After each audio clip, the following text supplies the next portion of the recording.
안녕하세요. 생각 많은 남자입니다. 오늘은 영적 전투에 대해서 생각해 보려고 합니다. 에베소서 6장엔 기독교인의 생활을 군인의 모습에 비유해 표현하는 내용이 나옵니다. 이런 본문을 근거로 해서 교회에서는 영적 전투란 말을 자주 활용하죠. 영적 전투라는 말은 상징적이고 압축적인 표현이기에 이 표현 자체에 힘이 있습니다. 이런 말을 통해 기독교인으로서의 정체성을 강화하기도 하고 공동체 안의 동질감이나 동기 유발을 도전하기도 하죠. 그런데 종종 이 영적 전투에 과도히 매몰되어서 영적인 원리를 하나님과 사탄의 대립 구조로만 이해하고 설명하는 기독교인들이 있습니다. 뭐 그런 문제가 생겼어? 이런 게 마귀 역사야. 예수의 이름으로 악한 영을 쫓아내야 해. 라는 식으로 말이죠. 과연 이런 관점이 거룩하고 신령한 관점일까요? 영적인 눈으로 본다는 게 이런 뜻일까요? 저는 아니라고 생각합니다. 우선 대립구조로 신앙을 설명하면 인간의 복잡한 내면과 심리를 제대로 이해하지 못하게 됩니다. 사람이 가진 이중성과 모순을 무시해버리게 되죠. 선과 악의 문제를 너무 단순화시키게 됩니다.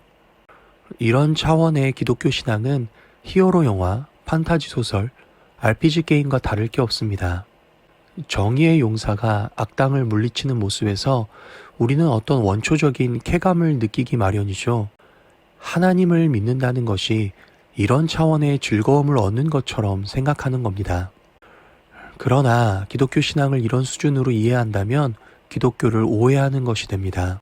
하나님께서 주시는 평안과 기쁨은 이런 쾌락과는 질적으로 다른 것이라고 선포하는 게 기독교이기 때문이죠. 두 번째 문제는 영적 승리가 문제 해결과 복을 가져온다는 설명이 너무 부족한 설명이라는 점입니다. 고난과 어려움이 어둠의 영 때문이고 영적 전투의 승리에서 복이 온다고 설명해버리면 기독교의 핵심적인 사건들을 설명하기가 어려워집니다. 예수 그리스도의 순환과 죽음, 사도 바울이 겪은 고난, 초대교회와 교인들이 당했던 핍박과 순교 등의 깊은 울림과 감동을 놓치게 되는 겁니다. 사실 이 영적 승리라는 표현은 고생 끝에 낙이 온다라는 관용적인 교훈을 잘못 녹여내고 있는 것일 가능성이 큽니다. 힘들고 어려웠지만 열심히 노력하고 돌파해서 결국엔 성공했다 라는 레퍼토리를 따르는 것이죠. 물론 이런 고진감래의 교훈이 나쁜 건 아니지만 이것을 기독교의 영적 승리와 혼용하면 왜곡이 일어나는 겁니다. 마지막 문제점은 자칫하면 영적인 능력을 초능력으로 오해하게 된다는 것입니다. 하나님께서 특별한 은사를 주셔서 초능력을 발휘하는 것을 영적인 능력처럼 생각하게 되는 것입니다. 더 나아가 이런 초능력을 발휘하는 특정 인물 이야기로 나아가기도 하죠. 그 목사님께서 기도해 주시면 병이 나. 그 장로님께서 기도해 주시면 문제가 해결돼. 그 사모님이 아주 신령해. 이런 식으로 말이죠. 물론 성경에는 초능력을 발휘한 인물들이 많이 나옵니다. 그러나 그런 이야기의 핵심은 대부분 초능력 자체가 아니라 하나님의 대의죠. 즉 성경은 그런 초능력을 지금도 주신다라고 말하는 게 아니라 하나님의 대의가 이렇게 중요하다를 말한다는 뜻입니다. 또한 사역자나 선생님이 신앙에 좋은 영감을 줄 수는 있습니다. 그러나 자신이 직접 하나님 앞에 서는 게 진짜 신앙이죠.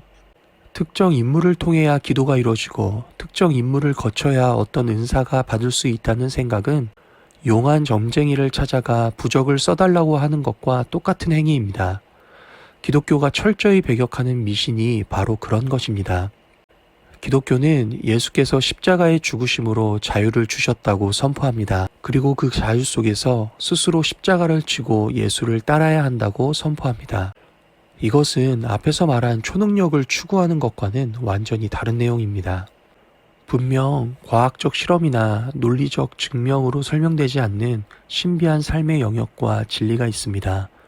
그런데 그 세계는 단순하게 규정해버릴 수 있는 것은 아닙니다. 영적 전투라는 말로 신앙을 단순화시키고 싶은 마음을 내려놓는다면 좀 더 건강한 믿음을 가질 수 있을 거라 생각합니다. 감사합니다. 생각 많은 남자의 생각이 도움이 되셨다면 구독과 좋아요를 부탁드립니다.